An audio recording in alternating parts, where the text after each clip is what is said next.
get myself clean, in the sense I want to take some professional help. When do you advise that I go to my dentist to get my cleaning done? And how do I maintain this regimen for the next few years at least of my life? Brilliant question. Brilliant question. Now, one of the things which we are always concerned is, can this COVID infection spread through dental practices? This is something, or can I spread infection to others? That's the concern. Or can I get this infection from a practice?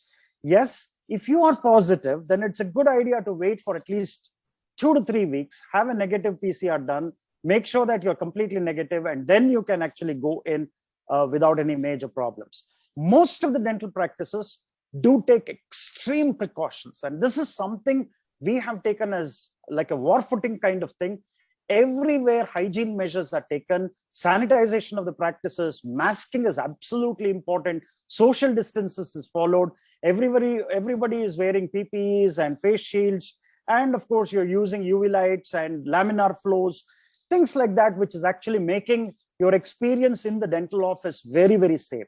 So I think it is absolutely important that you wait for a couple of weeks if you are having a symptom of COVID. And once your symptoms have completely resolved, maybe a month down the line, then you can go. But if you're not having any symptoms, it's absolutely safe for you to practice. Go in to your dental offices and get your treatment done.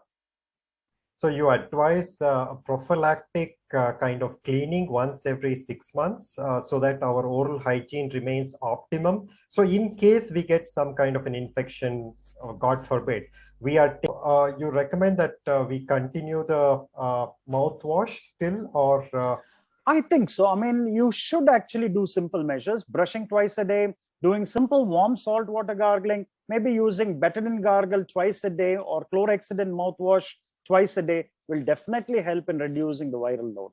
And more important, be nutritious, and psychologically, you need to be very, very strong. This is very, very important. Even if you get an infection, there's nothing which is going to really go wrong in that, as long as you're very positive and you can basically win over this infection.